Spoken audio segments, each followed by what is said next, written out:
Hey everyone, Tim Schofield here. It's time to do my full review on the new Samsung Galaxy S21 Ultra after using it for just over a month. Samsung released the S21 lineup earlier than they normally do, so I have a lot to talk about with this device. And also, I do have my hands on the S21. We will get a comparison video soon. Make sure you subscribe so you're notified when that goes live. Anyways, let's get into the full review of the Galaxy S21 Ultra after just over a month. I really like what Samsung did with the overall design of the S21 Ultra. There are curved sides to the display. However, there's a decent amount of surface area on the side, so it's still comfortable to hold.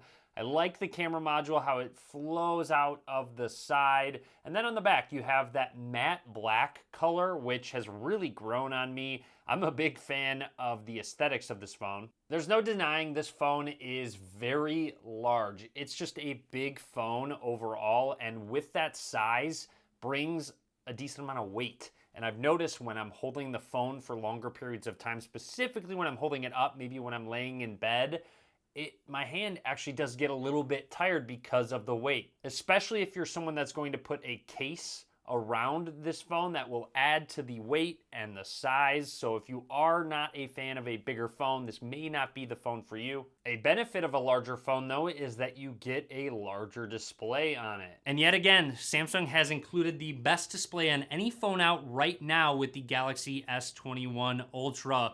With 120 Hz, the adaptive refresh rate is fantastic. Since it's an adaptive refresh rate, it doesn't stay at that 120 Hz at all times, and this helps with battery life. The lower refresh rate, the better battery life you're going to get. Now, there are times when I'm in specific apps, and I notice that the refresh rate is not at 120 Hz. I can definitely just see it, and I can see it bump down, so I wish there was a force 120 Hertz option within settings. There's not. You have to stick with that adaptive setting. Now don't worry, it's not happening all the time. It's just very occasionally it happens and I notice it. So I do wish there was a force option. However, I do also understand the battery benefit and how I'm gonna get longer battery life with that adaptive refresh rate. Here's a quick slow-mo shot of 120 Hertz on the S21 Ultra. And I found when I talk to friends and show them the display, some of them can notice it and some of them don't notice the difference between 60 Hertz and 120 Hertz. It's worth going to check it out for yourself to make sure it is an actual benefit for you. And speaking of my friends, let's get on to the sponsor of this video, which is HP. Let me introduce you to my HP Smart Friend. HP Smart Friend allows you to have technology gurus at your fingertips, and they're available 24/7 through phone, chat, and remote support.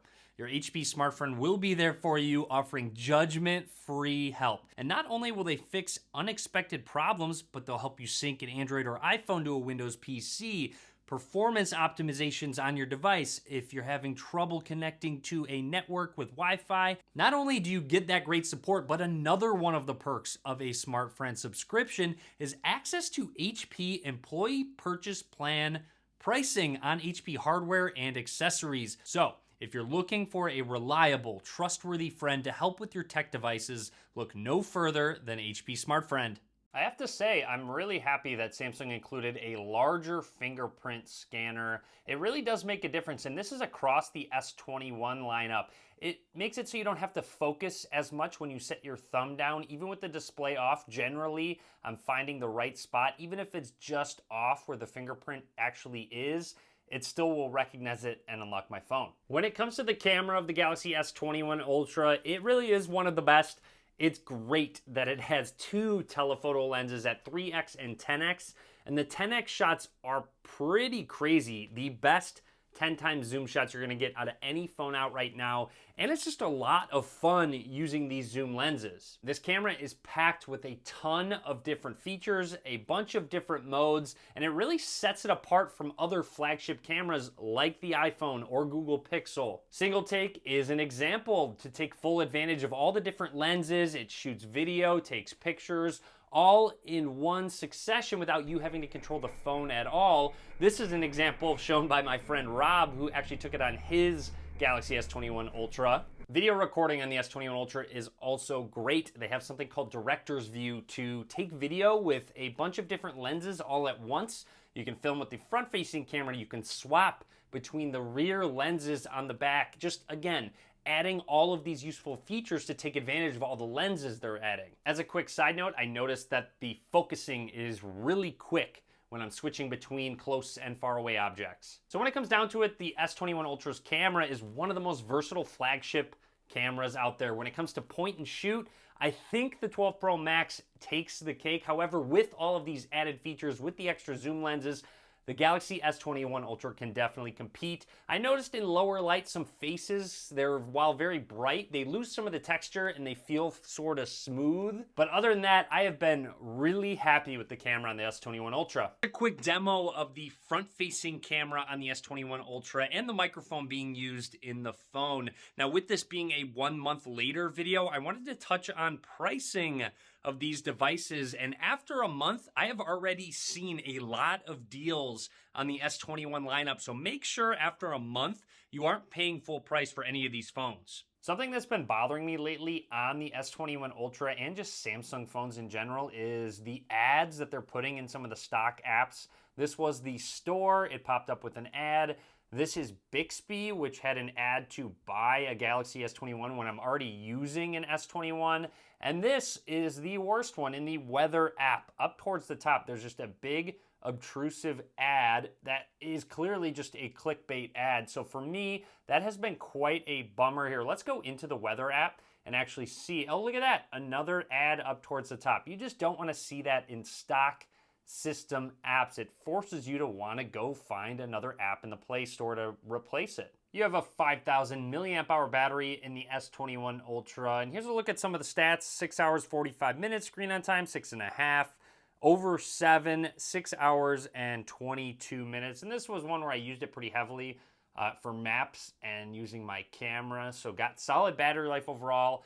And that's consistent. This phone gets me through a full day consistently. Now, it isn't the best battery life you're going to get on a phone. There are others that will last you longer.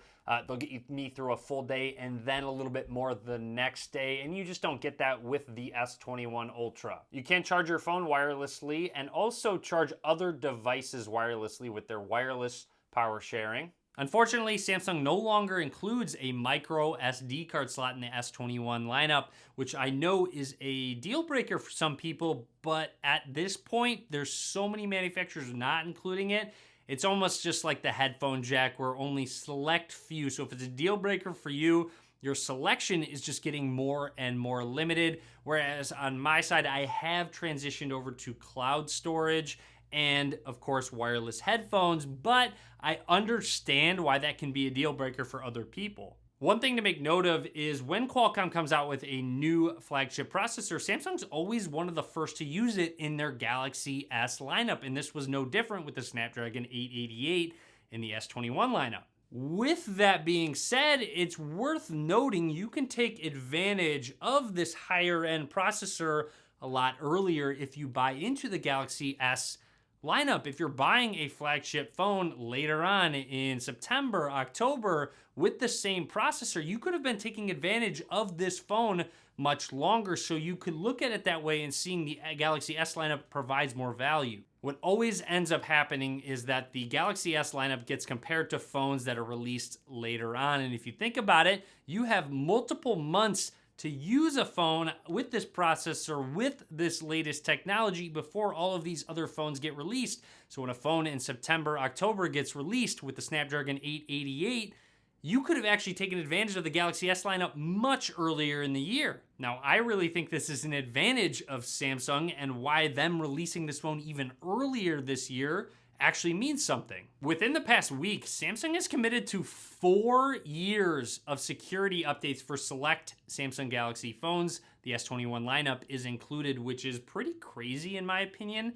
And actually, Samsung is second to Google with their update policy lately. They offer 3 years of system updates, and then of course on top of that, the 4-year security updates. Samsung has also consistently been timely with their updates on multiple devices. We all know Samsung has a lot of phones out there, and they're continuously getting better and better with their updates. And I said this a long time ago, one manufacturer just needs to take control of that, and it will be a huge selling point. And I think this is a huge selling point for Samsung Galaxy phones. Now to wrap everything up, generally the Samsung Galaxy S lineup has held the title of the phone to beat for the year.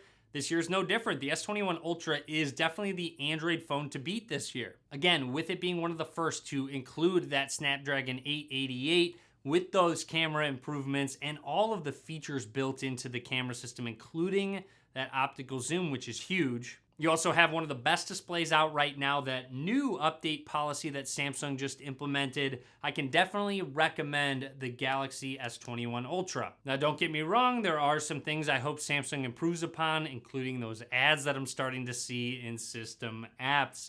Anyways, that is my full review on the new Galaxy S21 Ultra from Samsung. I hope you enjoyed the video. Drop a comment. Let me know what you think about the S21 lineup. Be sure to subscribe. A lot more content coming soon. Like I said, comparison between these two phones very soon. And be sure to give this video a thumbs up. As always, thanks for watching.